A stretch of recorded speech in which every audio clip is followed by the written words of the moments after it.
YCP ప్రభుత్వంపై జనసేన అధినేత ఘాటు వ్యాఖ్యలు చేశారు. విద్యాశాఖలో ప్రస్తుతం జరుగుతున్న అవినీతి పనులతో సంబంధం ఉన్న ప్రతి ఒక్కరిని జైలుకు పంపుతామని జనసేన అధ్యక్షుడు పవన్ కళ్యాణ్ హెచ్చరించారు. ప్రభుత్వం మారిన వెంటనే మొట్టమొదటిగా జగన్ సర్కార్ హయాంలో విద్యాశాఖలో చోటు చేసుకున్న అవినీతి కుంభకోణాలపై దృష్టి పెడతామన్నారు పవన్. బలమైన దిశానిర్దేశం ఇవ్వాల్సిన ఆవశ్యకత ఉంది. చరిత్రలో చాలా అతి అరుదుగా ఎవరి అండదండలు లేకుండా కేవలం జనాదరణతో ఇంత దూరం తీసుకొచ్చాం. ఈ రోజున 150 మంది సభ్యులతో క్రియాశీలక సభ్యులతో స్టార్ట్ అయిన పార్టీ ఈ రోజున 6.5 లక్షల మంది పైచిలకు సభ్యులు. అలాగే తెలంగాణలో కూడా దాదాపు 45,000 నుంచి 65,000 క్రియాశీలక సభ్యులు. అలాగే మనకి ఈరోజు ఆంధ్రప్రదేశ్లో 200 పైచిలకు రాష్ట్ర కార్యవర్గ సభ్యులు. ఇంత బలంగా ఎదుగుతా ఉన్నాం. సో మనందరి బలాన్ని ఇన్ని కోట్ల మంది ప్రజలకి మనం ఒక దిశానిర్దేశం చేసేలాగా వారి భవిష్యత్తుని బంగారుమయం చేసేలాగా మనందరం సమిష్టిగా కృషి చేద్దాం. ఇది పార్టీ నేను ఒక్కటి తీసుకునే నిర్ణయాలు కాదు, మీ అందరికీ తెలియజేసుకుంటుంది కూడా. నేను ప్రజల్లో ఉన్న భావాన్ని చాలా రిపోర్ట్స్ తెప్పించుకొని అలాగే క్రియాశీలక సభ్యుల ఆలోచన విధానాన్ని ఏం చేస్తున్నారు, ఎందుకంటే గ్రౌండ్ స్థాయిలో క్షేత్రస్థాయిలో మన కళ్ళు చెవులు క్రియాశీలక సభ్యులే కాబట్టి వారందరి అభిప్రాయాన్ని నేను ఎప్పటికప్పుడు తీసుకుంటూ ఉంటాను, రిపోర్టుల పరంగా తీసుకుంటూ ఉంటాను. సో వాటన్ని దృష్టిలో పెట్టుకొని ఈ రోజున మనం తెలుగుదేశం పార్టీతో కలిసి వెళ్తా ఉన్నాం. ఈ వచ్చే ఎన్నికల్లో అందరం సమిష్టిగా ఏ మాత్రంలో చిన్న ఇబ్బందులు ఉన్నా కానీ సరి చేసుకుంటూ ముందుకెళ్దాం.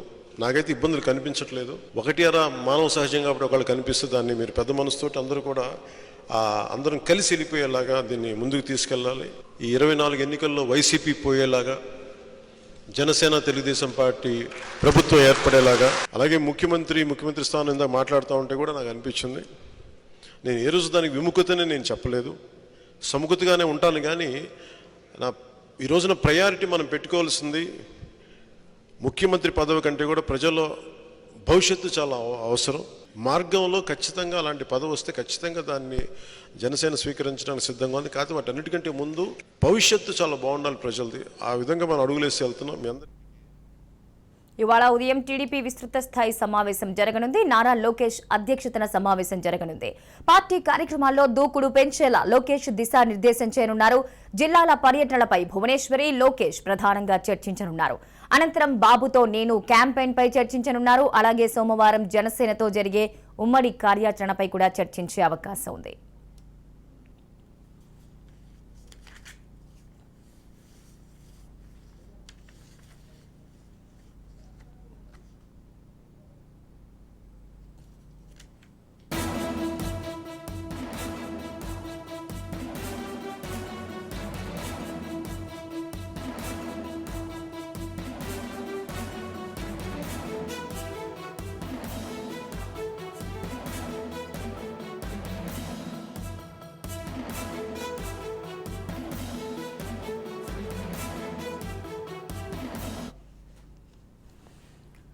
రైట్, ఇక ఇవాళ మార్నింగ్ అనాలిసిస్ లో ఏపీ పాలిటిక్స్ పరిస్థితి ఏంటి, చంద్రబాబు అరెస్ట్ తర్వాత టీడీపీకి సంబంధించిన ఎలాంటి పరిణామాలు చోటు చేసుకోబోతున్నాయి, ఎలాంటి కార్యాచరణతో అధ్యక్షుడు వచ్చేలోపు ఏర్పాట్లు చేయబోతున్నారు, అదేవిధంగా టీడీపీ జనసేన యాక్షన్ కమిటీకి సంబంధించి ఎలాంటి నిర్ణయాలు తీసుకోబోతున్నారు అనే అంశాలకి సంబంధించి వాటి మార్నింగ్ అనాలిసిస్ లో మనతో పార్టిసిపేట్ చేయడానికి చిన్నబాబు గారు టీడీపీ అధికార ప్రతినిధి, గాది వెంకటేశ్వరరావు గారు జనసేన నుంచి, అదేవిధంగా జేవి సత్యనారాయణ గారు సిపిఐ ఎస్ఆర్ నాయకులు కూడా సీనియర్ నాయకులు మనతో పాటు లైవ్ లో అందుబాటులో ఉన్నారు. నమస్తే అండి, మార్నింగ్ అనాలిసిస్ కి స్వాగతం అందరికీ. రైట్, చిన్నబాబు గారు చెప్పండి, అధ్యక్షుడు లేకుండా జరగబోయే ఈ మీటింగ్ కి సంబంధించి ఏ అంశాలు ఇందులో చర్చించే అవకాశం ఉంది, అసలు ప్రధానంగా ప్రస్తుత పరిస్థితులకి అనుగుణంగా అసలు ఏం జరుగుతోంది ఏపీలో?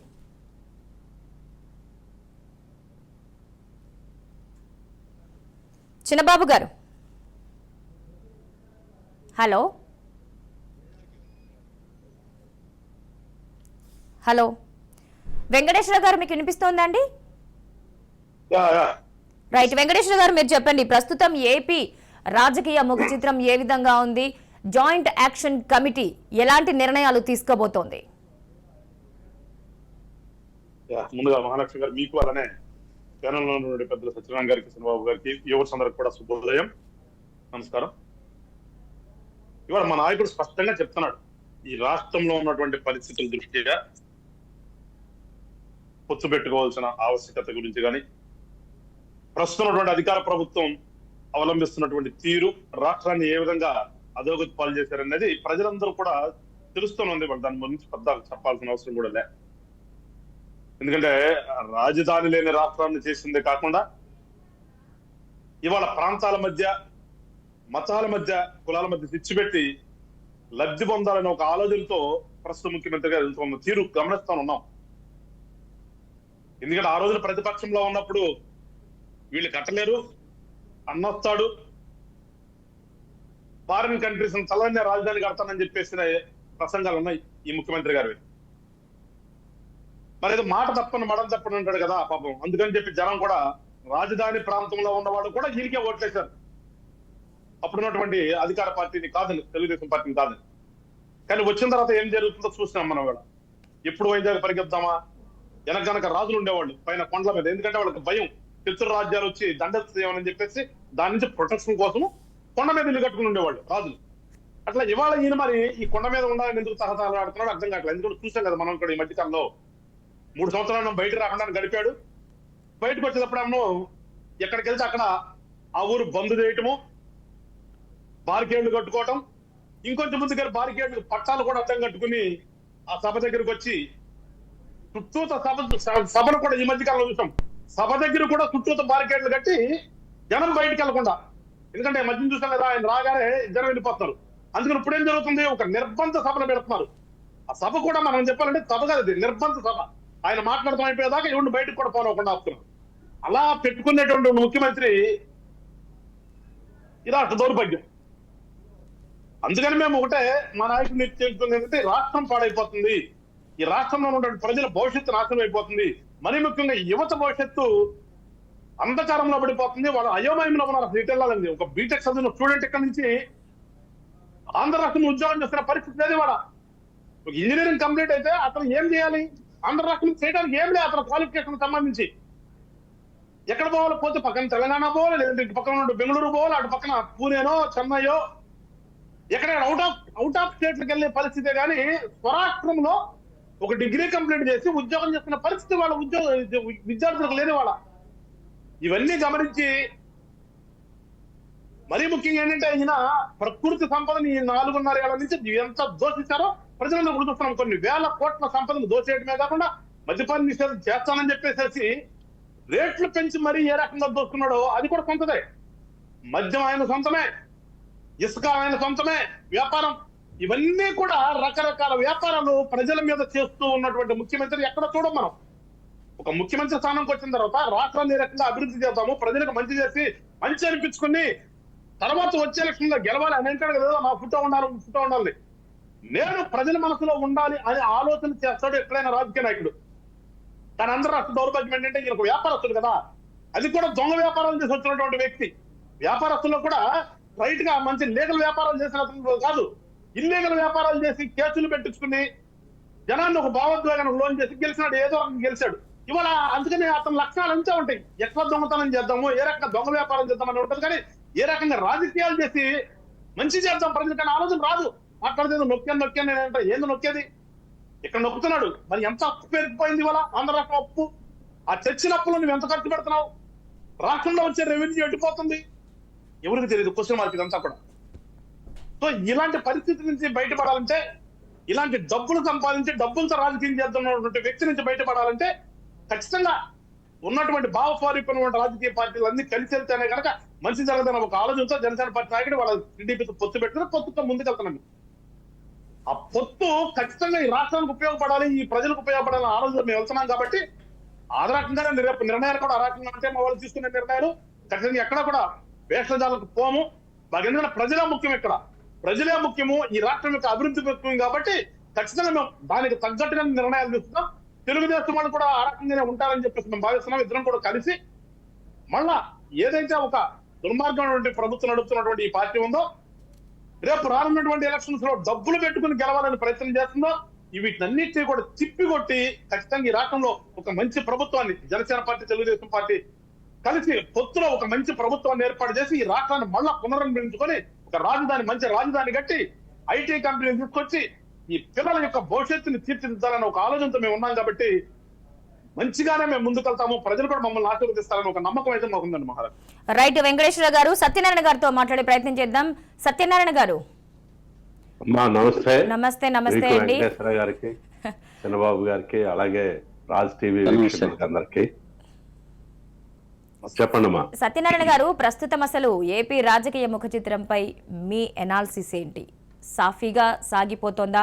సంక్షేమ పథకాలు ప్రతి ఒక్కరికి కూడా అందుబాటులో, అంటే జగన్ ఒడి అంటూ ప్రతిదానికి బళ్ళకి సంబంధించి గుళ్ళకి సంబంధించి చేసే కార్యక్రమాలు కూడా చాలా ఉన్నాయి, అద్భుతమైన పాలన నడుస్తోంది అంటూ చెప్పే మాటల్లో వాస్తవం ఎంత ఉంది? మా పరిపాలన అయితే సాఫీగా నడవట్లేదు అన్నది స్పష్టం. మీరు రాజధాని ఎక్కడుందో తెలియనటువంటి ఒక దుస్థితిలో ఈరోజు మన రాష్ట్రం ఉంది. జగన్ అధికారంలోకి వచ్చిన దగ్గర నుంచి రాజధాని లేని రాష్ట్రంగా ఈ రాష్ట్రాన్ని తయారు చేశాం. దాని క్యార్ ఆఫ్ అడ్రస్ లేదు. ఇప్పుడు విశాఖపట్నం అని చెప్పంటున్నారు. నేను విశాఖపట్నం వాసినే. విశాఖపట్నం ప్రజలేమి రాజధాని వస్తే తప్ప విశాఖపట్నం అభివృద్ధి చెందుతుందని చెప్పని ఎవరు కోరుకోలే. ఇప్పుడు రాజధాని పేరుతోని విశాఖపట్నం అందాలని ఎంత విధ్వంసం చేస్తున్నారో ప్రపంచం అంతా చూసింది. చాలా అందంగా ఉన్నటువంటి ఋషికొండని ఏదో కొబ్బరికాయ పీచు ఒలిచినట్టు ఒలిచేసి చుట్టూ చెక్కేసి అదంతా టూరిజం ప్రాజెక్టే అని చెప్పని అందరినీ మభ్యపుచ్చి ఇప్పుడు సీఎం క్యాంప్ ఆఫీస్ కానివ్వండి, లేకపోతే ఆయన నివాసం కానివ్వండి, అన్నీ అక్కడ నిర్మాణం చేసుకున్నాడు. ఎందుకు ఈ పద్ధతిలో, తప్పుడు పద్ధతుల్లో నిర్మాణం చేసుకోవాలి? నువ్వు స్పష్టంగా ఉన్నదేదో చెప్పాలి కదా. ఇదే అయ్యా నేను ఇది కట్టుకుంటున్నాను, నా నివాసం ఇక్కడి నుంచి పెట్టుకుంటున్నాను అని చెప్పాలని నువ్వు చెప్పాలి. చెప్పలేనటువంటి, అలాగా చెప్పగలిగే ధైర్యం లేనటువంటి వ్యక్తి ఈరోజు ముఖ్యమంత్రిగా ఉన్నాడు. ఈరోజు విశాఖపట్నం అభివృద్ధి అన్నది జగన్మోహన్ రెడ్డి గారు వచ్చి కొత్తగా చేసేదేం లేదు. ఈ అభివృద్ధి న్యాచురల్ గా దీనికి ఉన్నటువంటి ఒక ప్రకృతి సిద్ధంగా వచ్చినటువంటి అవకాశాలను అందిపుచ్చుకుంది. దానికి కొంత ప్రభుత్వాలు సహకరించాయి. దాంతో విశాఖపట్నం అభివృద్ధి చెందింది. భవిష్యత్తులో కూడా చెందుతుంది ఖచ్చితంగా. ఇప్పుడు ఈ వచ్చేదో కొత్తగా అభివృద్ధి చేస్తామంటే విశాఖపట్నం అంతా కూడా ఆ భూములన్నీ కూడా వివాదాలమయ్యాయి. ఈ భూములన్నీ కబ్జాలు చేస్తా ఉన్నారు. ఈ పద్ధతుల్లో విశాఖపట్నానికి అభివృద్ధి కాదు కదా, విధ్వంసాన్ని చేసేటటువంటి పద్ధతిలో ఉంది. ఇక మిగతా పరిపాలన అంటావా, మేట నొక్కడం తప్ప అదనంగా ఏమైనా చేశాడానంటే అది లేదు. రెండోది, నేను ఈ ప్రభుత్వానికి ఒక ప్రశ్న వేస్తున్నాను. మీరు మేట నొక్కేటప్పుడు మొదటి సంవత్సరం ఎంతమంది లబ్ధిదారులను గుర్తించారు? ఈరోజు మీరు ఇస్తున్నటువంటి మేట నొక్కుడు ద్వారా లబ్ధి పొందుతున్నటువంటి లబ్ధిదారులు ఎంతమంది? ఈ మధ్యలోని ఎందుకు తగ్గారు? అలాగే లబ్ధిదారులను కుదించుకొని పోతూ సహజంగా ఏ ప్రభుత్వమైనా సంక్షేమ పథకాల్ని అలాగే వెళ్తున్న కొద్ది తగ్గించుకునేటటువంటి లక్షణం ఉంది. ఆ పద్ధతిలోనే ఉన్నారు తప్ప ఈరోజు మద్యాన్ని నిషేధిస్తానని చెప్పని ఆడపడుచులకి ఆయన మాట ఇచ్చారు. మద్యాన్ని భవిష్యత్ ఇంకో 10 సంవత్సరాల దాకా మద్యం మీద ఆదాయాన్ని హామీగా చూపించి రుణాలు పొందాడనంటే ఈయన కాదు కదా. ఈయన తర్వాత వచ్చినటువంటి ఏ ప్రభుత్వం కూడా మద్య నిషేధానికి దోహదపడేటటువంటి పరిస్థితి లేకుండా ఈరోజు మొత్తం అందరినీ మోసం చేసినటువంటి పద్ధతిలో వ్యవహరించడం అన్నది చాలా స్పష్టంగా కనిపిస్తుంది. ఇక కొత్తగా వచ్చినటువంటి పరిశ్రమ ఏముంది? మొన్న ఇన్ఫోసిస్ ఫెసిలిటీ సెంటర్ అని చెప్పన్నారు. ఏమి ఫెసిలిటీ ఇస్తుంది? ఇక్కడ ఎంతమందికి ఉపాధి ఇస్తుంది? అయ్యేవి ఎవరు మాట్లాడుతున్నారు. ఇన్ఫోసిస్ ఫెసిలిటీ సెంటర్ ని ఇక్కడ ముఖ్యమంత్రి గారు వచ్చి ప్రారంభించారు. ఎవరికి అది ఫెసిలిటీ ఇస్తుంది, అందులోనే ఎంతమందికి ఉపాధి కల్పిస్తారు అని చెప్పానంటే దానికి ఎంత వెతికం, పత్రికలు లేకపోతే ఇతర న్యూస్ వ్యవహారం అంతా ఎవరు దాని మీద ఎక్కడ రాలేదు. ఎవరు దానికి సమాధానం చెప్పే పరిస్థితి లేదు.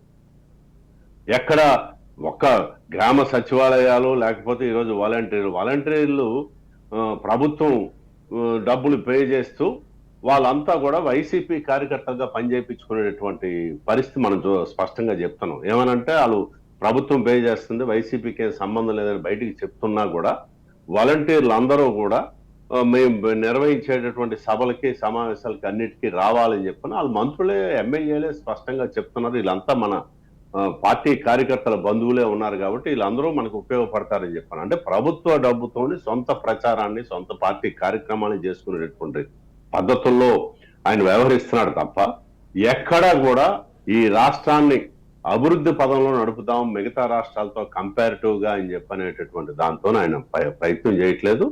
ఒక నగదు బదిలీలు తప్ప, మేట నొక్కి నగదు బదిలీలు తప్ప ఇవి కూడా అంత ముందు ఉన్న కొన్ని కార్యక్రమాలే ఇతరత్ర ఇండైరెక్ట్ గా వీళ్ళకి సహాయపడేవన్నీ కూడా ఇప్పుడు అమ్మఒడి ఉంది. అమ్మఒడిదంతా ఏంటి, ఇంతకుముందు ఫీజు రియంబర్స్మెంట్ నేరుగా కాలేజీలకు పోయేది. ఇప్పుడు వాళ్ళకి ఇవ్వము, మీకే ఇస్తాం ఈ డబ్బులు, మీరే మీ పిల్లల ఫీజులు కట్టుకోండి అంటున్నారు. వీళ్ళేమో మళ్ళీ ఫీజు రియంబర్స్మెంట్ ఉంటుంది కదా అని చెప్పని ఈ డబ్బులేమో రాగానే అమ్మఒడి డబ్బులేమో నాన్న బుడ్డికి సరిపోతున్నాయి అనే పద్ధతుల్లో ఈ బుడ్డికి వెళ్ళిపోతా ఉంటే, ఫీజులు కట్టకపోతే పిల్లల్నేమో పరీక్షలు కూర్చొనియకుండా ఇబ్బంది పెడితే మళ్ళీ వాళ్ళకి మీరు అటువంటిది ఏదైనా ఉంటే చెప్పండి, నేను వాళ్ళతో మాట్లాడతానని చెప్పని ఏ ఒక్కరు కూడా, ఒక్క వైసీపీ కార్యకర్తలు తప్ప ఈ రాష్ట్రంలో ఎవరిని మనం కదిలించినా కూడా ఏ ఒక్కరు కూడా సంతోషంగా లేరు.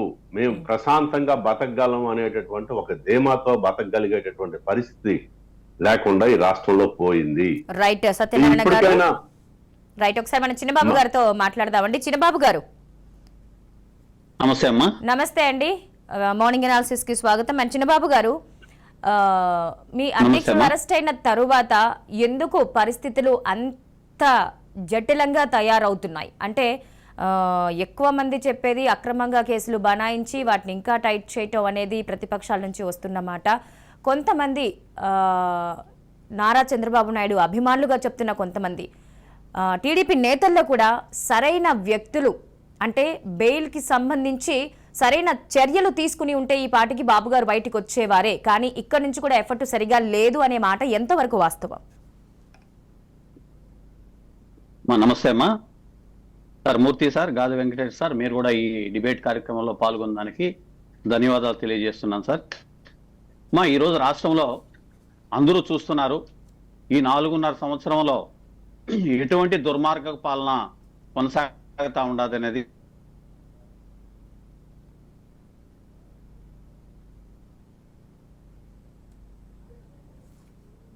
చిన్నబాబు గారు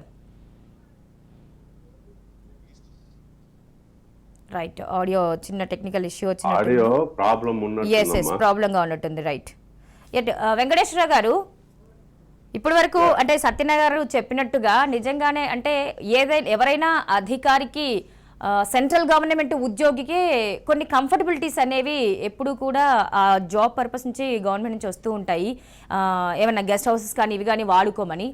ఆ విధంగా అంటే ఎన్ని డిపార్ట్మెంట్లకి అధికారిగా ఉండి ఒక బాధ్యతాయుతమైన ముఖ్యమంత్రి పదవిలో ఉండి ఇలాంటి ఫెసిలిటీస్ అన్ని కూడా అధికారం పరంగా వాడుకుంటున్నారా, ఆక్యుపై చేస్తున్నారా?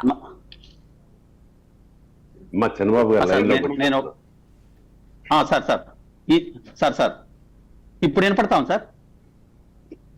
వెంకటేశ్వర గారు మాట్లాడినా ఓకే రైట్. ఇప్పుడు ఉదాహరణ, ఇప్పుడు వైజాగ్ మేమేదో వెళ్తాము, వైజాగ్ లో చర్చలు పెడతాము, వైజాగ్ లో మీటింగ్లు పెట్టాలి. ఆ మీటింగ్లు పెట్టినప్పుడు ఓవర్ రైట్ ఉండాల్సిన పరిస్థితి వస్తుంది కాబట్టి మేము ఇక్కడ ఏదో ఆఫీసులు చూస్తున్నాము, అకామిడేషన్ చూస్తున్నాము అనే మాట మాట్లాడి ఒక జియో ఇష్యూ చేసేది. అక్కడే వీళ్ళ పరిపాలన దక్షత ఏంటని అర్థమవుతుంది. ఇప్పుడు ఎట్లా నేను ఎంత చెప్పినట్టుగా దీనికి పరిపాలన చేత కాదు, దీనికి ప్రభుత్వం అంటే వీళ్ళకి అర్థం తెలియదు. కానీ దౌర్భాగ్యం ఏంటంటే ఈ రాష్ట్రంలో ఉన్నటువంటి ఐఏఎస్ ఆఫీసర్లు కూడా ఈ దొంగ వ్యాపారికి సహకరిస్తారండి. మనం సిగ్గుపడాల్సింది, బాధపడాల్సింది ఏంటంటే ప్రభుత్వ అధికారులు ఎప్పుడూ కూడా ఏ పార్టీకి వచ్చాసు పలకూడదు. వాళ్ళు 65 ఏళ్ళు దాకా రిటైర్ అయ్యే వయసు ఉన్నటువంటి వాళ్ళు 65 ఏళ్ళకి వాళ్ళు చేయాలి ఉద్యోగం. ఈ ప్రభుత్వాలు రాజకీయ పార్టీలు ఏర్పాటు చేసి ఈ ప్రభుత్వాలన్నీ 5 ఏళ్ళకి ఒకసారి మారుతాయి. కానీ ఆంధ్ర రాష్ట్రం పరిస్థితి ఏంటంటే ఇప్పుడు ఐఏఎస్లు కూడా అట్లా తయారైపోయారు, నిశ్చితుగా తయారైపోయారు. ఎందుకంటే వాళ్ళు కూడా సంపాదించుకునే ధ్యేయంగా పెట్టుకున్నారు.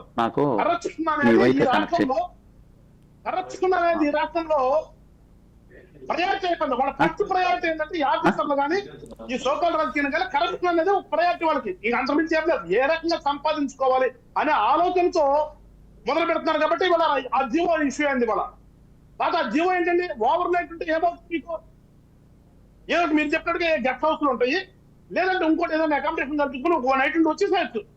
ఇప్పుడు మనకి ఆ రాజధాని అక్కడి నుంచి రాగానే సార్ విజయవాడలో హోటల్ అన్ని తీసుకుని పెట్టారు. అట్లాగే వీళ్ళు ఓవర్ నైట్ 1 రోజు 2 రోజులు ఉంటే హోటల్లో ఉండొచ్చు కదా. వీళ్ళు దానికోసం బిల్డింగ్లు తీసుకుంటారా? ఆ బిల్డింగ్లు తీసుకోవడానికి కోసం, అద్దె బిల్డింగ్లు ఎతకడానికి కోసం 3 సీనియర్ ఐఏఎస్ ఆఫీసర్లు రోడ్లంలో తిరిగి ఎక్కడ టూలెట్ బోర్డు ఉందని చూస్తారా? దానికి జీవోనా? ఆ జీవో మీరు చదువుంటారు మహాలక్ష్మి. ఏమో జీవోలో అద్దె బిల్డింగ్లు చూడటానికంటే 3 ఆఫీసర్లు, 3 సీనియర్ ఐఏఎస్ ఆఫీసర్ని ఇష్యూ పెట్టడం కోసం జీవో ఇష్యూ చేశారు. శిక్షణ పెట్టడానికి ఆ 3 సీనియర్ ఆఫీసర్లు విశాఖపట్నం రోడ్లు అంటా ఎక్కడ చూడండి పడుతుందో తిరుగుతుంటారు వాళ్ళు. అదే వాళ్ళకి ఇచ్చినటువంటి పరిపాలన వ్యవస్థ. ఏంటంటే ఒక దుర్మార్గం జరుగుతుంది అక్కడ. ప్రభుత్వం అనేది ప్రభుత్వం విధి ఇక్కడ ఆంధ్ర రాష్ట్రంలో నడవట్లేదు, పరిపాలన అనేది నడవట్లేదు. వాళ్ళకి ఎంతసేపు ఉన్నా కానీ ఏ రకంగా మనం దోసుకోవచ్చు, ఆ దోసుకునే దాంట్లో మన వాటలు మనం ఏ రకంగా తీసుకోవాలి అనే ప్రక్రియలో భాగంగానే వాళ్ళ వైజాగ్ అని పరిగెత్తున్నారు కదా ముఖ్యమంత్రి గారు. ఎందుకంటే వైజాగ్ ఏం చేస్తాడు? వైజాగ్ వెళ్ళినా ఇక్కడ ఏం చేస్తాడు? కూర్చొని ఇక్కడ ఆల్రెడీ అక్కడ స్ట్రక్చర్ ఉంది మనకి, ఒక సచివాలయం అనే స్ట్రక్చర్ ఉంది మనకి. ఇక్కడ సచివాలయం మీన్స్ మొత్తం సెక్రటేరియట్ అనే ఒక స్ట్రక్చర్ ఉంది, అసెంబ్లీ ఉంది, అన్ని ఉన్నాయి. ఇక్కడ నడుపుతున్నావు ఇప్పుడు దాకా. నువ్వు ఇప్పుడు అక్కడ వరకు చేసింది నువ్వు ఇక్కడ ఉండి ఏమాత్రం అభివృద్ధి చేసావు ఈ ప్రాంతాన్ని?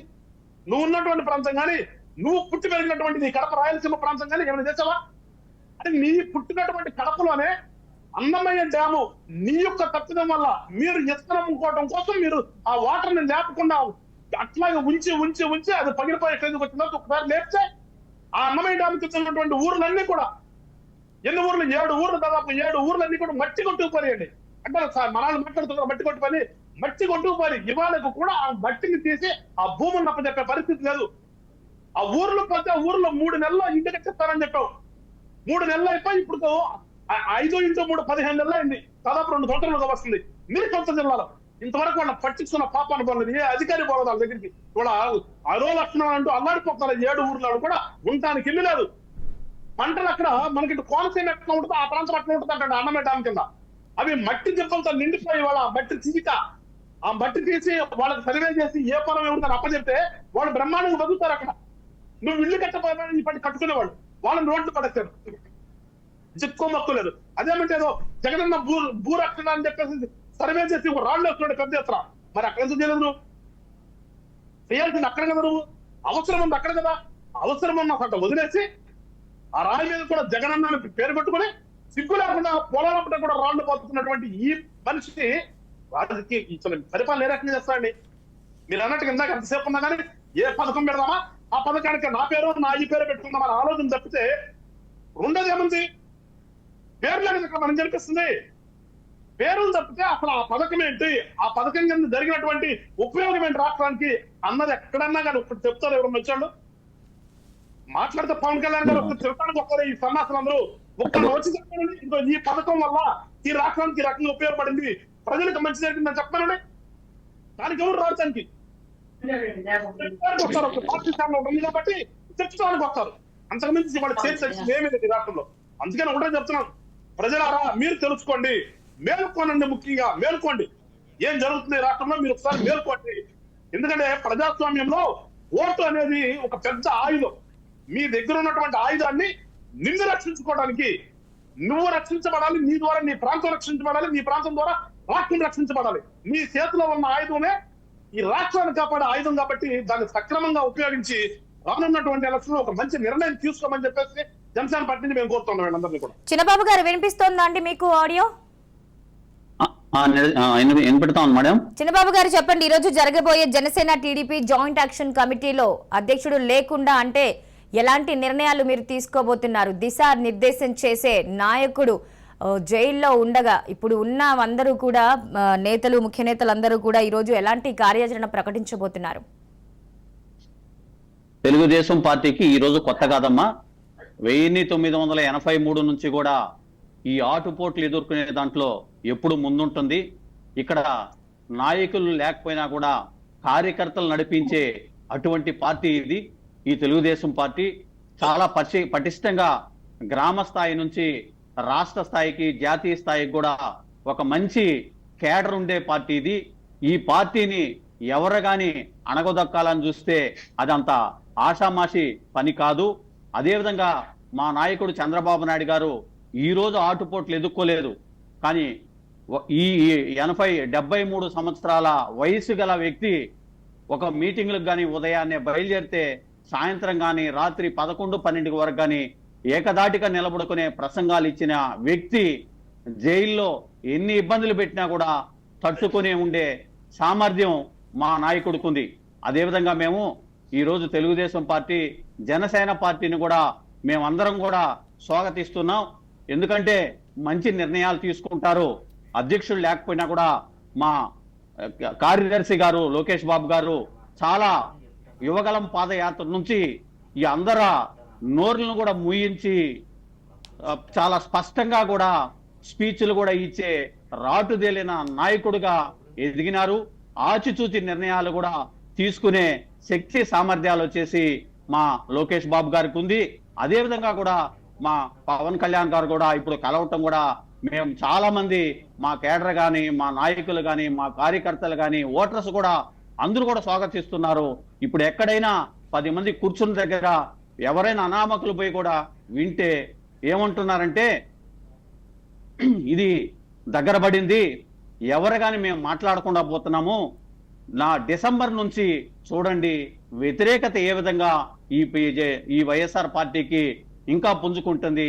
అందరూ బయటకు వస్తారు. ఓటనే ఆయుధం మా చేతుల్లో ఉంది. ఆ ఓటనే ఆయుధాన్ని మేము స్పష్టంగా ఆ రోజు నిరూపిస్తాం. గత ఎమ్మెల్సీ ఎన్నికల్లో చూడండి, డబ్బులు విచ్చలవిడికి కూడా వైఎస్ఆర్ పార్టీ పంచినా కూడా, మా పార్టీ కూడా డబ్బులు పంచకపోయినా కూడా ఎమ్మెల్సీలు కూడా గెలిపించిన ఒక పార్టీ ఏదైనా ఉందంటే అది తెలుగుదేశం పార్టీ అని ఘంటాపథంగా మేము చెప్తున్నాం. అదేవిధంగా రాష్ట్రంలో అన్ని సంక్షేమ పథకాలు వచ్చేసి మేము అమలు చేస్తున్నాం అంటున్నారు. కోవిడ్ పీరియడ్లో మా తెలుగుదేశం పీరియడ్లో వచ్చేసి 50 రూపాయలు ఉండే లిక్కర్ వచ్చేసి 150 రూపాయలు చేశారు ఈ వైఎస్ఆర్ ప్రభుత్వం. అదే 150 రూపాయలు ఉండేదాన్ని రాత్రి 8 తర్వాత ఈ కోవిడ్ పీరియడ్ లో క్లోజ్ చేస్తే 200 చేశారు. రాత్రి 10 తర్వాత 250 సేల్స్ చేశారు. అంటే ఇది ఎవరు జోబుల్లోకి వెళ్ళిందని ప్రజలందరూ కూడా చాలా గమనించినారు. అదేవిధంగా వచ్చేసి రాష్ట్రంలో వచ్చేసి ఇది వరలో వచ్చేసి బడులకు వచ్చేసి ఆల్ స్కూల్స్కి వచ్చేసి శానిటేషన్ ఫండ్ అనేది ఒకటి క్రియేట్ చేయమన్నారు. దాంట్లో అమ్మఒడి కింద వచ్చేసి 15,000 మొదటి సంవత్సరం వేశారు, రెండో సంవత్సరం 14,000 వేశారు, మూడో సంవత్సరం వచ్చే కొద్దికి 13,000 వేశారు.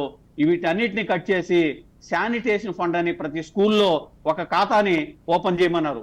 మళ్ళీ ఎవరికి ఏం ఆలోచన వచ్చిందో తెలియదు కానీ వీటన్నిటిని అట్నే హోల్డ్ లో పెట్టేసి రాష్ట్ర స్థాయిలో ఒకే అకౌంట్ ఓపెన్ చేసి దాంట్లో నుంచి టోటల్ గా సుమారు ఒక 600 కోట్లు జమ అయిన తర్వాత దీంట్లో ఒక 200 నుంచి 250 కోట్లతో బ్యాగులు కానీ, షూలు కానీ, అదేవిధంగా వచ్చేసి పెనాయిల్ కానివ్వండి, సోపాయిలు కానివ్వండి, అదే చీపుర్లు కానివ్వండి, ఇటువంటి బకెట్లు, మగ్గులు ఇటువంటి అన్నిటిని పర్చేజ్ చేసి కొంతమందిని ఎవరు జోబీలో పోయింది ఈ రోజు కూడా అంతుబట్టడం రహస్యంగా ఉంది. ఈ కట్ చేసిన డబ్బు వచ్చేసి ఆ ఖాతాలోకి పోయినాక ఆ ఖాతాలో నుంచి ఏ విధంగా దుర్వినియోగం అయింది అనేది అందరికీ స్పష్టంగా గమనిస్తున్నారు. అదేవిధంగా జగనన్న ఇండ్లు అనేది ఇచ్చినారు. ఆ జగనన్న ఇండ్లు ఈ రోజు కూడా ఎక్కడా కూడా రాష్ట్రంలో ఒక జగనన్న ఇల్లు కూడా అక్కడ వచ్చేసి అమ్యూనిటీస్ కల్పించిన దాఖలాలు కూడా ఇప్పటికి కూడా లేదంటే తాగునీరు లేదు, స్ట్రీట్ లైట్స్ లేదు, సరైన రోడ్లు కూడా లేదంటే మీ అసమర్థత పాలన ఏ విధంగా ఉంది? రాష్ట్రంలో 2021లో సంభవించిన భారీ వర్షాల్లో డ్యామేజ్ అయిన రోడ్లు కానీ, లో లెవెల్ కాజువేలు కానీ, అదేవిధంగా బ్రిడ్జిలు కానీ ఇప్పటికి కూడా మరమ్మతులు కూడా నోచుకోలేదంటే ఈ ప్రభుత్వం ఏ విధంగా వచ్చేసి అసమర్థత పాలన, ఏ విధంగా లోటు బడ్జెట్ లో పూర్తిగా అప్పులు ఊబులు కోరుకుపోయిందో ప్రతి ఒక్కరు గమనిస్తున్నారు. రోడ్లో పోయిన ప్రతి వ్యక్తి కూడా ఈ రోజు చాలా గమనిస్తున్నాడు. ఈ విధంగా రోడ్లో వెళ్ళాలంటే ఇంతకు ముందు అరగంటలో వెళ్ళే రోడ్లో వచ్చేసి ఇప్పుడు 2 గంటల ప్రయాణం వస్తున్నదంటే ఈ ప్రభుత్వం వచ్చేసి ఏ విధంగా అభివృద్ధి కార్యక్రమాలు పూర్తిగా అట్టొడిగిపోయింది. సంక్షేమ పథకాలు ఈ ప్రభుత్వానికి ఒకటే ఉంది, ఒక బటన్ నొక్కుడు కార్యక్రమమే. ఈ బటన్ నొక్కుడు కార్యక్రమం అంటే బటన్ నొక్కటం, జమ అవటం. అది ఎప్పుడు జమ అవుతుందో తెలీదు. ప్రతిరోజు ఈ బ్యాంకులకి వెళ్ళి, ఈ పాస్బుక్లకి వెళ్ళి చూసుకుంటారు. ఒక రోజు చూస్తున్నారు, 10 రోజులు చూస్తున్నారు, 15 రోజులు, ఏదో 20 రోజులు, 25 రోజులకు కొంతమందికి వస్తున్నది, కొంతమంది రాకుండా నిలిచిపోయిన దాఖలాలు ఉన్నది. అదేవిధంగా అమరావతి తెలుగుదేశం ప్రభుత్వంలో ఒక రోజుకి 80 నుంచి 90 వేల మంది కార్మికులు పనిచేస్తున్న అమరావతిలో ఈ రోజు పూర్తిగా శ్మశాన వాతావరణం ఏర్పడిపోయింది. అదే గాని ఈ కంటిన్యూషన్ కూడా ఒక 5 సంవత్సరాలు కానీ తెలుగుదేశం ప్రభుత్వం వచ్చుంటే హైదరాబాద్ కన్నా మించిన రాజధాని మన ఆంధ్రప్రదేశ్లో కూడా వచ్చుండే ఏకైక మన ఆంధ్రప్రదేశ్కే మన భారతదేశంలో దక్కుంటుందనేసి ఈ సందర్భంగా గుర్తు చేస్తున్నాను. సత్యనారాయణ గారు, ఒక్కసారి మీరు చెప్పండి. ఎంతో రాజకీయ అనుభవం ఉన్న సీనియర్ నాయకుడు మీరు. ఆనాటి రాజకీయ పరిస్థితులకి ప్రస్తుత రాజకీయ పరిస్థితులకి స్పష్టంగా మీకు కనిపిస్తున్న తేడా ఏంటి? ఇప్పుడు రాజకీయాలు అనంటే వ్యతిరేకతలు ఉంటాయి కానీ విద్వేషాలు ఉండవు. విద్వేషాలను ఎప్పుడు చూడలే. మన రాష్ట్ర రాజకీయాల్లో తీవ్రమైనటువంటి విమర్శల్ని చూసాం. గట్టిగా అసెంబ్లీలో కానివ్వండి, అసెంబ్లీ బయట కానివ్వండి, తీవ్రమైన విద్వేషాలు చూసాం. కానీ రాజశేఖర రెడ్డి గారు ముఖ్యమంత్రిగా ఉన్నప్పుడు కూడా వ్యక్తిగతమైనటువంటి ద్వేషాలు లేకుండా వ్యక్తిగతంగా స్నేహాలు ఉన్నాయి. విధానాల మీద, ఆ పార్టీ విధానాలు లేకపోతే ప్రభుత్వ విధానాల మీద చాలా తీవ్రమైనటువంటి విమర్శ చేసుకొని పోయేటటువంటి సాంప్రదాయం ప్రజాస్వామ్యంలో అది ఉండదు. దానికి భిన్నంగా ఈరోజు ఈ రాష్ట్రంలో విద్వేష రాజకీయాలు చోటు చేసుకున్నాయి. ఆ విద్వేష రాజకీయాలు ఏ స్థాయికి పోయారంటే అది అసెంబ్లీలు జరుగుతున్న చర్చలు ప్రజలందరూ చూస్తున్నారు. బయట కూడా ఎవరు ఆ స్థాయికి లేకపోతే రాజకీయాల్లో ఒక డీసెన్సీ, ఒక డెకరం ఉంది డిబేట్కి కూడా.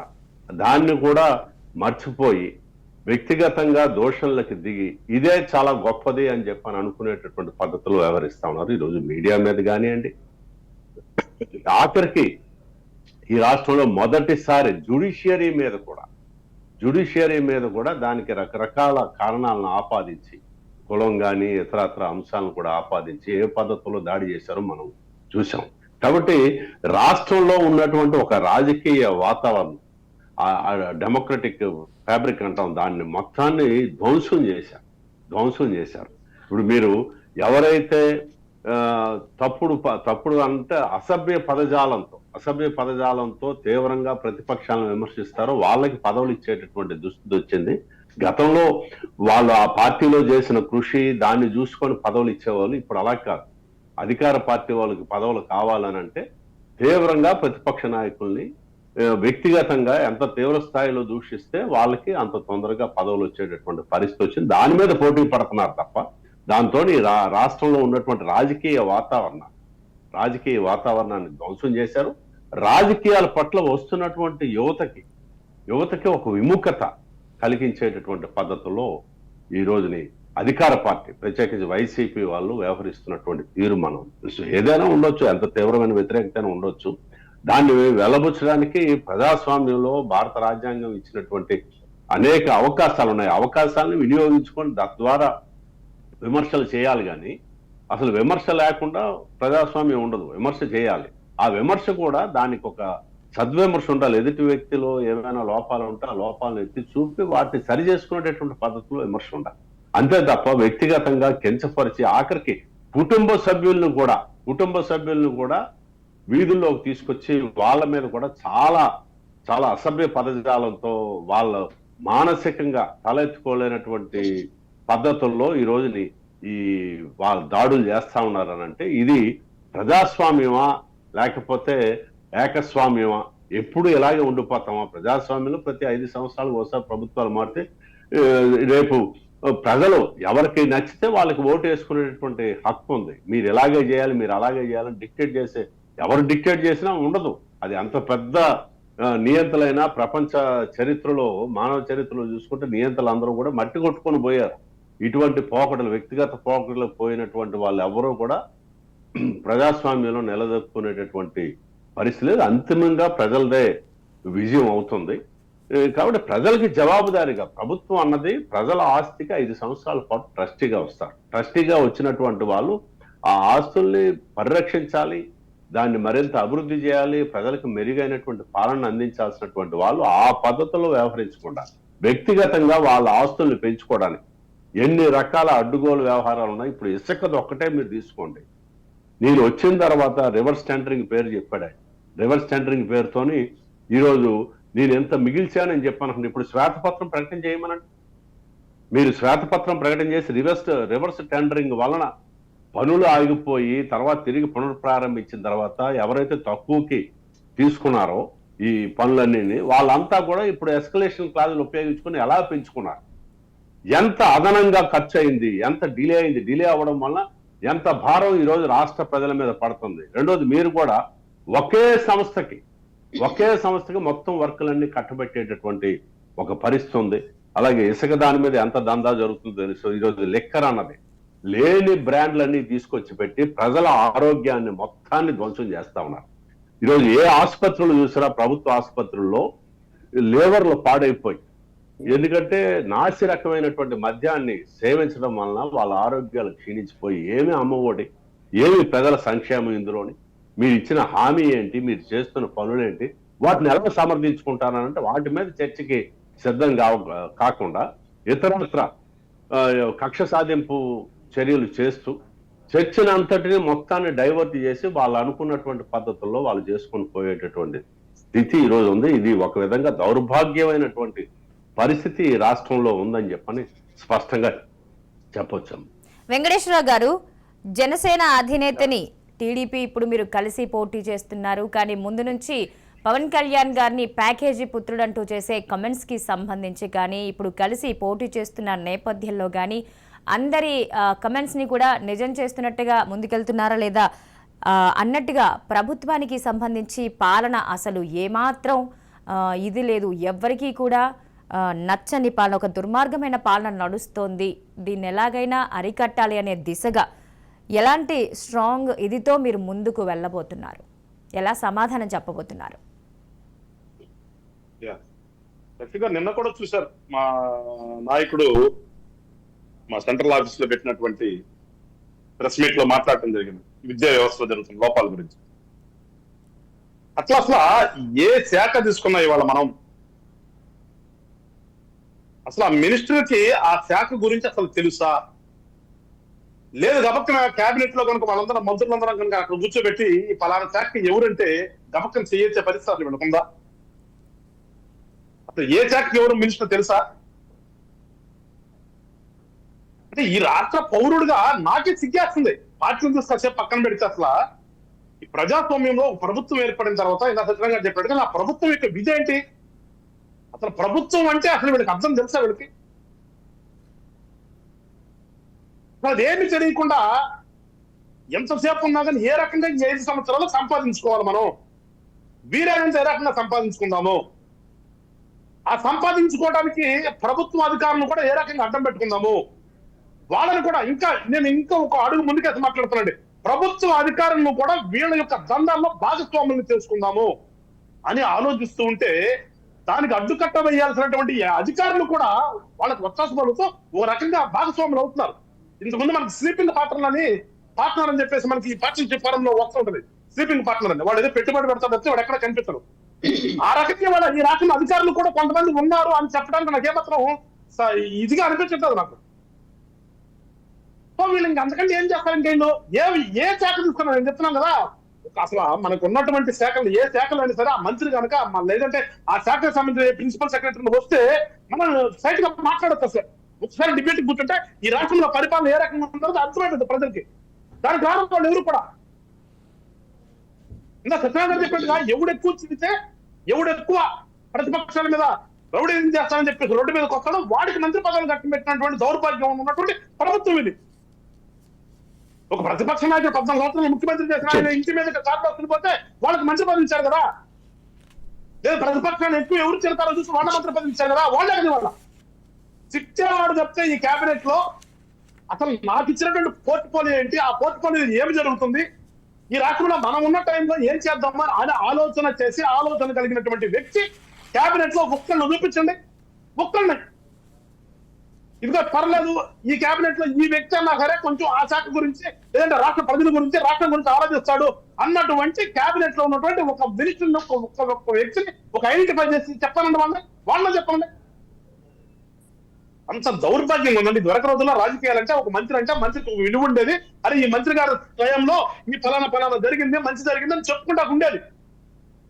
ఇక్కడ వీళ్ళ దగ్గర ఏం చెప్పుకోవడానికి లేక నువ్వే నమ్మకం అని చెప్పేసి స్టిక్కర్లు అతికించుకోవటం, గవర్నమెంట్ డబ్బుతో కొట్టించి నువ్వే మా బాస్ ఉంటాను ఒక స్టిక్కర్ అని చెప్పించడం, జగనన్న ఎందుకు కావాలని చెప్పేసి ఒక సంచికి బయలుదేరటం, జగన్ పేరు పరిశ్రమ కనిపించాలి కదా అని చెప్పి పొలంలో కూడా తీసుకెళ్లి రాళ్ళు వేసి ఆ రాళ్ళ మీద మీరు పేరు చెప్పుకోవటం, ఈ కార్యక్రమాలు చెప్తే ఈ రాష్ట్రంలో ఏం జరిగిందండి? దీనికి అంతటికీ ఎక్కడి తప్పు? నిన్న మాధ్యమాన్ని పత్తిపాడు నియోజకవర్గంలో వెళ్ళాను, చూశాను. ఆ పొలాల్లో పడేస్తున్నాయి, రోడ్ల మీద పడేస్తున్నాయి రాళ్ళన్నీ కూడా. నాకు తెలిసి అవన్నీ కూడా ఈ గ్రానైట్ కంపెనీల్లో ఉన్నటువంటి డంపింగ్ ని ఊరకలేస్తారు. వాళ్ళ దగ్గర నుంచి తీసుకెళ్తే వాళ్ళే దాన్ని తీసుకెళ్లే ఛార్జెస్ కూడా ఇస్తారు. అలాంటి పరిస్థితిలో ఉన్న రాళ్ళన్నింటినీ కూడా వీళ్ళు దానికి ఒక కాంట్రాక్ట్ పెట్టి, ఏదో ఊరకన వచ్చేదానికి కూడా ఒక కాంట్రాక్ట్ అనేది పెట్టి ప్రభుత్వం వాళ్ళకు సంబంధించిన వ్యక్తికి ఇచ్చి అవన్నీ కూడా ప్రభుత్వం సొమ్ముని వెనకేసుకుని ఆ రాళ్ళన్నింటి మీద పేర్లు రాసుకుని తీసుకుని రోడ్లు అంట పడేస్తారు. రోడ్ల మీద ఉన్నాయి కుట్ల. అందుకని అసలు ఈ రాష్ట్రంలో పరిపాలన ఉందా అని మేము డౌట్ పడేది. అందుకనే ఇక్కడ ఏం పరిపాలన లేదు. ముఖ్యమంత్రి గారు అంతసేపట్లో ఈ పోలీస్ వ్యవస్థను అడ్డం పెట్టుకుని, ఈ పోలీస్ వ్యవస్థ కూడా చూసాం కదా, మరీ ముఖ్యంగా ఈ మధ్యన సిఐడి. అసలు ఇంతకుముందు సిఐడి ఎవరికైనా తెలుసా ఈ రాష్ట్రంలో? సిఐడి అనేది ఉండేది, కానీ అసలు వాళ్ళ పాత్ర ఏంటి ఎవరు తెలియదు. అసలు చదువుకున్నటువంటి మనలాంటి వాళ్ళకి కూడా సిఐడి ప్రముఖ పాత్ర వస్తుంది ఎవరికి తెలియదు. నేను అడ్వకేట్ కూడా చేస్తున్నాను. ఈ సిఐడి పాత్ర ఎంత ఉంటుందనే విషయం నాకే తెలియదు. ఇవాళ అసలు పోలీస్ అంటే ఆంధ్ర రాష్ట్రంలో సిఐడి చెప్తే మాకు లోకల్ పోలీస్ ఉందా? ఏది ఉన్నా కానీ సిఐడినే. ఇట్లా అడ్డం పెట్టుకుని, వాళ్ళని అడ్డం పెట్టుకుని ప్రజల్ని, ప్రతిపక్షాలు గొంతు నొక్కేసేసి, ఎందుకంటే ముఖ్యమంత్రి గారు మాట్లాడారు కదా చాలా సభల్లో, ఈ ప్రతిపక్ష నాయకులకు గుండె దెబ్బ చచ్చిపోవాలని. విన్నాం కదా మనం. ఈయన ప్రతిపక్షంగా ఉన్నప్పుడు జంస కాల్చాలని చెప్పిన ముఖ్యమంత్రి కదేనా. అలాంటి వ్యక్తి ఆలోచన ఖచ్చితంగా ఉంటది. ఇవాళ అదే విధంగా ఎవరు నాకు అడ్డం ఉండకూడదు. లైక్ రాజరికంలో ఏంటి, ఒక రాజు కనుక గెలిస్తే ఓడిపోయిన రాజుని ఇతనికి ఇష్టం లేకపోతే అంత ఒకవేళ పోరాటంలో చనిపోకుండా కనుక పట్టుబడితే ఆ రాజుని ఈయన చెరచల్లో బంధించవచ్చు, చంపేయచ్చు, ఏమైనా చేయొచ్చు. వెంకటేశ్వర గారు మీరు అన్నట్టుగా నిజంగానే అంటున్నారు యాజ్ అడ్వకేట్ గా, అంటే నిజంగానే సిఐడి అనే ఒక వ్యవస్థ ఎలాంటి సందర్భాల్లో ఇంటర్ఫియర్ అవుతుంది? మనకేదో సీరియల్లో చూసినట్టుగా మేము కొంచెం కామెడీగా అనిపించింది. నిజంగానే మీరు అనగానే నాకు ఒక చిన్న డౌట్ వచ్చింది. అలా సీరియల్స్లో చూస్తున్నప్పుడు ఏ చిన్న విషయం జరిగినా ముందు పోలీసులు రారు, సిఐడి వాళ్ళు వచ్చేస్తూ ఉంటారు. ఇదొక సిరీస్ నడుస్తూ ఉంటుంది. అట్ ద సేమ్ టైం ఇక్కడ కూడా అలాంటి పరిస్థితి నడిపించింది. అంటే ఫ్రీక్వెంట్గా వినిపించే పేరు సిబిఐ, సిఐడి. అంటే వీళ్ళు తప్పితే అసలు పోలీసు వ్యవస్థ అసలు ముందు ఇంట్రాగేషన్ తీసుకోవడం కానీ, కేసు ఫైల్ చేయడం కానీ ఇలాంటివి ఏమి ఉండవా? డైరెక్ట్గా వీళ్ళే ఎంట్రీ అవుతుంటారా? అసలు పోలీస్ కేసు అనేది రిజిస్టర్ కావాల్సింది మన లోకల్ పోలీస్ దగ్గర అండి. లోకల్ పోలీస్ దగ్గర రిజిస్టర్ అయితే ఆ కేసు కనుక కొంచెం ఏదైనా కాంప్లికేటెడ్ అయితే అలాంటి ఎక్కడో 1000కి 1 లేదంటే 1,00,000 ఈ సిఐడి అనే డిపార్ట్మెంట్ పంపించేవాళ్ళు. వీళ్ళు రిజిస్టర్ చేసి ఇక్కడ డైరెక్ట్ గా సిఐడి రిజిస్టర్ చేసే పద్ధతి కూడా లేదండి, అసలు పోలీస్ వ్యవస్థలో లేదు. ఈ గవర్నమెంట్ వచ్చిన తర్వాత పెట్టారు అది. డైరెక్ట్ గా కంప్లైంట్ వాళ్ళే రిజిస్టర్ చేస్తారు, వాళ్ళే ఎంక్వైరీ చేస్తారు. అసలు ఈ పోలీసులు తప్పకుండా. కానీ అసలు వ్యవస్థలు ఏంటంటే మనకు ఉన్నటువంటి లోకల్ పోలీసు వాళ్ళు రిజిస్టర్ చేసి ఆ కేసు ఏదైనా కాంప్లికేషన్ అయితే దానికి వాళ్ళకు పంపించే పద్ధతి, అది ప్రొసీజర్ అసలు చట్టంలో చెప్తున్నది. కానీ దౌర్భాగ్యం ఏంటంటే వీళ్ళు అసలు పోలీసులను పక్కన పెడేశారు. ఏమైనా ప్రతిపక్ష నాయకులు ఏమైనా చేయాలనుకుంటే డైరెక్ట్ గా సిఐడిలో కేసు రిజిస్టర్ చేసేస్తుంది. దాంట్లో కంప్లైంట్ కూడా ఎవడు ఉండడు, వాళ్ళే టూమోటోలో. జనరల్ గా పోలీసే కంప్లైంట్ ఎక్కడ అవుతారంటే మనకి ఏదైనా ప్రతిపక్షాలు రోడ్డు మీదకి వచ్చేదన్నా ధర్నాలు చేసినప్పుడు, సమ్మె చేసినప్పుడు, ఇలాంటి సందర్భాల్లో పోలీసులే కంప్లైంట్ అవుతారు అక్కడ. ఎందుకంటే వేరే వాళ్ళు కంప్లైంట్ ఉండరు. అక్కడ ఎస్ఐయో కానిస్టేబుల్ ఎవరినో పెట్టి ఒక రిపోర్ట్ తీసుకుని దాని మీద కేసు కట్టి ఒక విచారణ జరుగుతుంది. అట్లా ఇక్కడ దౌర్భాగ్యం ఏం చేయాలన్నా కానీ సిఐడి రైట్ గా సిఐడి వాళ్ళ కేసు కట్టుకుంటారు, వాళ్ళ ఇళ్ళకి వచ్చేస్తారు. ఎందుకంటే వాళ్ళకి యూనిఫామ్ ఉండదు కదా, వాళ్ళకి డైరెక్ట్ గా ఇళ్ళకి వచ్చేస్తారు, వాళ్ళు స్టూడెంట్ మాట్లాడతారు, వాళ్ళ ఇష్టానుసారంగా ప్రవర్తన చేస్తుంటారు. ఈ రాష్ట్రంలో ఇది పూర్తిగా ఇల్లీగల్. వాళ్ళ నేను చెప్తున్నాను, పూర్తిగా ఇల్లీగల్. ఆంధ్ర రాష్ట్రంలో చేసుకుంటే ప్రతి పని కూడా ఇల్లీగలే. కానీ ఏం చేస్తాం, ప్రభుత్వం వాళ్ళని చేయొచ్చు. సో అందుకని ప్రజలు తెలుసుకోమని చెప్పారు. జనసేన పార్టీ పదే ప్రజలు కోరేది ఏంటంటే, మీ చేతిలో ఉన్నటువంటి ఓటు అనే ఆయుధం చాలా పొదునైనది. పొదునలేదు అనుకుంటాను, దానికి పొదును లేని కత్తి కాదండి, చాలా పొదునైనటువంటి కత్తి అది. మీరు దాన్ని జాగ్రత్తగా మీకోసం ఉపయోగించుకోండి, మీ భవిష్యత్తు కోసం ఉపయోగించండి, మీ పిల్లల భవిష్యత్తు కోసం ఉపయోగించండి అని చెప్పి జనసేన పార్టీ పదే ప్రజల్లో కోరుకుంటుంది. అందుకే ప్రజాస్వామ్యంలో ప్రజలే కదా, ప్రజల దేవుళ్ళు అని చెప్తారు అందరూ. కానీ జనసేన పార్టీ చెప్పేది వాస్తవంగా చెప్తున్నాం. వాళ్ళకి లేదా వాళ్ళ స్వలాభం కోసం, వాళ్ళు ఉపయోగించుకోవడం కోసం చెప్పట్లేదు మీ ప్రజలకి. ప్రజలు మీరే ఇక్కడ అది ప్రజాపదం మేము గుర్తు చేసేది. ఎందుకంటే ఈ ఓటు అనే ఆయుధాన్ని మీరు మంచి కోసం ఉపయోగించండి తప్పితే, అదేదో వాడెవడో వచ్చి ఎలక్షన్ టైంలో ఒక 500 ఇచ్చాడో, ఒక 1000 ఇచ్చాడో, లేదంటే ఏదో మన కొడుకోడో మన మక్కుపోడో అని మీరు ఉపయోగించొద్దు అని క్లియర్ గా ప్రజలందరినీ కూడా వేడుకుంటున్న జనతను పట్టింది. ఎందుకు వాడు వేడుకుంటున్నామంటే ఈ రాష్ట్రం యొక్క పరిస్థితి చూసి, రాజధాని లేని రాష్ట్రం అనేది ఎక్కడ ఉండదు మనకు తెలిసి. రాజధాని లేని రాష్ట్రం అనేది ఉన్నది ఈ ఆంధ్రప్రదేశ్. చెప్పుకోవడానికి సిగ్గనిపిస్తుంది మనకు కూడా. అందుకని చెప్పి ప్రజలు మేము కోరుతున్నామండి, మరొకసారి చెప్తున్నాను, మీ టీవీ సాక్షిగా ప్రజలారా మేల్కోండి. మనల్ని మనమే కాపాడుకోవాలి, ఎవడో వచ్చి కాపాడు. అందులో ప్రజాస్వామ్యంలో మీరు కూడా భాగస్వామ్యంలో చెప్తే ఏదో గెలిచామని చెప్పేసి అధికారం ఉందని చెప్పేసి వచ్చేసి నా ఇష్టానుసారం రైట్ చేస్తారు. వెంకటేశ్వరరావు గారు, చిన్నబాబు గారు ఎందుకు అక్రమ కేసులు అని చాలా క్లియర్ గా చెప్తున్నారు, కానీ చిన్నబాబు గారు వినిపిస్తోందండి? రైట్, సో లైన్ బిజీగా ఉన్నట్టుంది, కొంచెం టెక్నికల్ ఇష్యూస్ వల్ల. రైట్, సత్యనారాయణ గారు, రాజకీయ చరిత్రలో అంటే ఒక అధికారంలో ఉన్న ఒక సీఎం స్థాయి వ్యక్తిని హలో చిన్నబాబు గారు వినిపిస్తుందండి? వినపడతా ఉంది మేడం, వినపడతా ఉంది. రైట్, అక్రమ కేసు అని పదే పదే చెప్తున్నారు. అలాంటి అక్రమమైన కేసుకి సంబంధించి ఎలాంటి ఆధారాలు లేవు అని అనుకున్నప్పుడు ఎందుకు ఇంత జటిలమవుతోంది? ఇన్ని రోజులు నాయకుడు బయటికి రాకుండా అలా ఎందుకు ఉండిపోవాల్సి వచ్చింది? మీ ప్రయత్న లోపమా, లేదంటే అటు నుంచి అలాంటి పరిస్థితులు ఏర్పడ్డాయా? ఎక్కడ కానీ ప్రయత్నంలో విఫలం అంటూ ఏమీ లేదమ్మా. బ్రహ్మాండంగా వచ్చేసి మా న్యాయవాదులు వచ్చేసి ప్రతిరోజు దానిపైనే మంచిగా హైకోర్టులో కానివ్వండి, సుప్రీంకోర్టులో కానివ్వండి, ఏసీబీ కోర్టులో కానివ్వండి బాగా ఫైట్ చేస్తున్నారు. కానీ ఏదో ఒకటి ప్రతిరోజు ఏదో ఒకటి అక్కడ సృష్టించి దీన్ని ఏ విధంగా ప్రొలాంగ్ చేయాలి, ఈ కేసుని ఎన్ని రోజులు లాక్కుని పోవాలి, ఎన్ని రోజులు చంద్రబాబు నాయుడిని జైల్లో ఉంచాలి, దోషిగా కాదు నిర్దోషిగా మా నాయకుడు బయట వస్తాడు.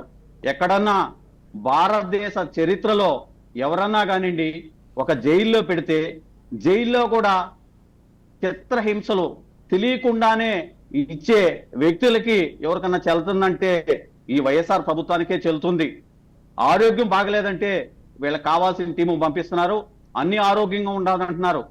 అంటే ఆరోగ్యంగా ఉండాలంటే మనిషి బాగా గంభీరంగా ఉంటేనే ఆరోగ్యంగా ఉన్నట్ట.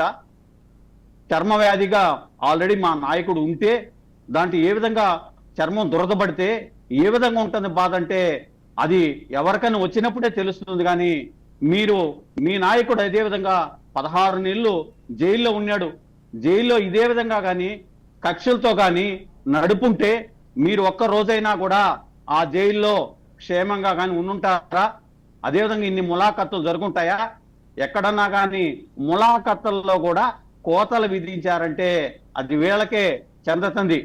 రాష్ట్ర చరిత్రలో కానీ భారతదేశ చరిత్రలో కూడా ఎక్కడ కూడా ఏ నాయకుని కూడా కలిపి, ఎందుకంటే పోతారు, బాధల్లో ఉంటారు, కుటుంబ సభ్యులు వెళ్తారు, అదేవిధంగా అభిమానులు నాయకులు వెళ్తారు, వెళ్ళినా కూడా అదేవిధంగా ఎందుకంటే మా నాయకుడికి వచ్చేసి ఇప్పటిదా కూడా మేము దాంట్లో ఎక్కడ కానీ లోటు లేదు, ఎక్కడ కానీ మిస్యూజ్ జరగలేదనేసి ఈ రోజు కూడా చర్చించేదానికి లాయర్లు వెళ్తా ఉంటే అంటే మా నాయకుడు కొత్త కొత్త కోణాలు చెప్తున్నారు అనే ఉద్దేశంతోనే అవిటిని కూడా కోత విధించాలని చూస్తే అది కూడా హైకోర్టులో కూడా మొట్టికాయలు వేసే కొందికి దాని గొమ్మన అయిపోయినారు. అంటే ఈ విధంగా ప్రతి ఒక్క దగ్గర కూడా ఎక్కడైనా సరే అరాచక పాలనతోనే వీళ్ళది స్టార్ట్ అయింది. 4.5 సంవత్సరం ప్రజావేదిక ఏ రోజు కూల్చారో వీళ్ళకి ప్రజలు సంక్షేమం కాదు అవసరము అంటే వీళ్ళకి వచ్చేసి కక్షపూరిత రాజకీయాలే నడపాలని ఆ రోజే 4.5 సంవత్సరం క్రితమే వీళ్ళు నిర్ణయించుకున్నారు. మీరు కూడా పాదయాత్ర చేశారు. పాదయాత్రలో ఎక్కడ కానీ అడ్డంకులు కానీ తెలుగుదేశం ప్రభుత్వం ఉండేటప్పుడు మీకు అడ్డంకులు కల్పించలేదు, పూర్తిగా మీకు సహకరించారు, విపరీతమైన బందోబస్తు పెట్టారు, మీరు సవ్యంగా సాగారు. అదేవిధంగా మా నాయకుడు యువగలం లోకేష్ గారు పాదయాత్ర స్టార్ట్ చేస్తే కుప్పం నుంచి ఇప్పుడు ఎక్కడ దాకా ఆగిందో ప్రతిరోజు ఇబ్బందులతోనే కొనసాగింది. ఆ ఇబ్బందులన్నింటినీ కూడా అధిగమించి ముందుకు వెళుతూ ఉంటే అనూహ్యంగా మా నాయకుడి పైన వచ్చేసి అక్రమంగా కేసులు చిన్నబాబు గారు, అంటే ఒక స్ట్రాటజీ ప్రకారమే మిమ్మల్ని ప్రజల్లోకి వెళ్లకుండా అడ్డుకునే ప్రయత్నం అని అనుకోవచ్చు. అంటే ఈ ప్రయత్నంలో జగన్ సఫలమయ్యారు అనే అనుకోవాలా? ఎందుకంటే ఒక రకంగా తను స్ట్రాటజీ ప్రయోగించారని అనుకున్నా కూడా ఇప్పుడు చంద్రబాబుకి సంబంధించి తెలుగు రాష్ట్రాలు మాత్రమే కాదు, ఇంటర్నేషనల్గా లేదంటే ఆయన వల్ల లబ్ధి పొందిన కొంతమంది విద్యార్థులు ఏంటి, ప్రతి ఒక్కరు కూడా అంటే తమతో ఎంతమంది కలుస్తున్నారనేది ముందుకు వస్తోంది. ఈ సానుభూతి ఎంతవరకు తనకి రిఫ్లెక్ట్ అయ్యే అవకాశం ఉంది, జగన్ మీద నెగిటివ్ ఎఫెక్ట్ చూపించే అవకాశం ఉందంటారు? ఇది కంపల్సరీ అమ్మా. తను వచ్చేసి రింగ్ రోడ్డే లేదమ్మా. రింగ్ రోడ్డు దాంట్లో వచ్చేసి భూములు తీసుకునే దాఖలాలే లేదు, ఆ రింగ్ రోడ్లే లేదు, దానికి ఒక కేసు పెట్టారు. స్కిల్ డెవలప్మెంట్, ఈ స్కిల్ డెవలప్మెంట్ లో ఇప్పటి వరకు సుమారు 2,30,000 మంది వాళ్ళ నైపుణ్యాలను వెలిబుచ్చుకునే దానికి తర్ఫీదు పొందారు. అదేవిధంగా వచ్చేసి దానికి కావాల్సిన సాఫ్ట్వేర్ కానీ హార్డ్వేర్ కానీ ఈ రోజు రాష్ట్రంలో వచ్చేసి చాలా దగ్గర పెట్టున్నారు. అందరి కంటికి కనపడతా ఉంది. దీంట్లో నైపుణ్యం బాగా తర్ఫీదు పొందిన వాళ్ళు కూడా ఉద్యోగాలు దేశ విదేశాల్లో కూడా ఉద్యోగాలు చేస్తున్నారు. వీటన్నిటిని కూడా పక్కన పెట్టి వీళ్ళు ఈ కేసులతో అయినారు. ఎందుకంటే మేము కూడా ఇన్ని రోజులు జైల్లో ఉన్నాం, ఈయన కూడా దోషిగా నిలబెట్టాలనే ఒక కారణంతోనే ఈ రోజు మా నాయకుడిని తీసుకొని పోయి రాజమండ్రి సెంట్రల్ జైల్లో పెట్టారంటే ఎవరు కానీ ఈ చిన్న పల్లెటూరు నుంచి దేశ విదేశాల్లో కూడా అనూహ్యంగా చంద్రబాబు నాయుడికి మద్దతు పలికిందంటే ఇంతవరకు ప్రపంచంలోని ఏ నాయకుడికి, జైలుకు పోయిన నాయకుడికి ఇంతవరకు ఈ విధంగా మద్దతు సుమారు 80 దేశాల్లో ఉండే వ్యక్తులు కూడా సంఘీభావం ప్రకటించారంటే ఇది అక్రమ అరెస్ట్ అంటే మా నాయకుడు గొప్పతనం, మా చంద్రబాబు నాయుడు గారు గొప్పతనం అది అనేసి ఈ సందర్భంగా గుర్తు చేస్తున్నాం. ఈ వైఎస్ఆర్ ప్రభుత్వానికి ఇది చాలా రోజులు ఈ కక్షపూరిత రాజకీయాలు చాలా రోజులు కొనసాగు. రాజకీయంగా మీరు చేయండి. ఇది ఎందుకంటే ప్రభుత్వాలు వస్తూ ఉంటాయి, ప్రభుత్వాలు పోతా ఉంటాయి. రేపు మీరు కూడా ప్రతిపక్ష స్థానంలో కూర్చునే రోజులు వస్తుంది. ఆ రోజు ఇదే విధంగా కూడా అధికారంలోకి వచ్చిన మేము కూడా మీ పైన కక్ష పూరిత వాతావరణం కానీ ఏర్పడితే మీరు ఒక్క గ్రామంలో కూడా తిరగలేరు. చిన్న వివాదం, కొళాయిల కనెక్షన్ వస్తే కొళాయిల దగ్గర వచ్చేసి నీళ్లు పట్టుకునే దగ్గర గొడవలు వచ్చినా కూడా దాన్ని కూడా రాజకీయంగా క్రియేట్ చేస్తున్నారు. అదేవిధంగా మా నాయకుడికి వచ్చే సంఘీభావంగా సైకిల్ యాత్రలో పోవాలంటా ఉంటే వాళ్ళని కూడా వచ్చేసి ఇబ్బందులు గురి చేస్తున్నారు.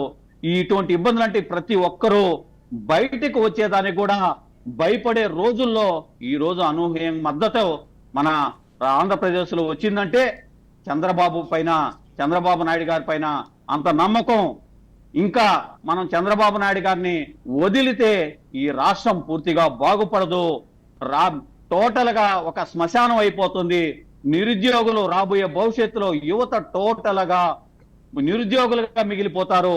చాలా దేశాల్లో చూసాం, అన్నానికి గోళ్ళు లేకుండా వాళ్ళు ఏ విధంగా చిత్రహింసలు పడుతున్నారని. అదే విధంగా మన రాష్ట్రంలో కూడా వచ్చేస్తుందంటే ఇది కంపల్సరిగా అందరూ గ్రహిస్తున్నారు.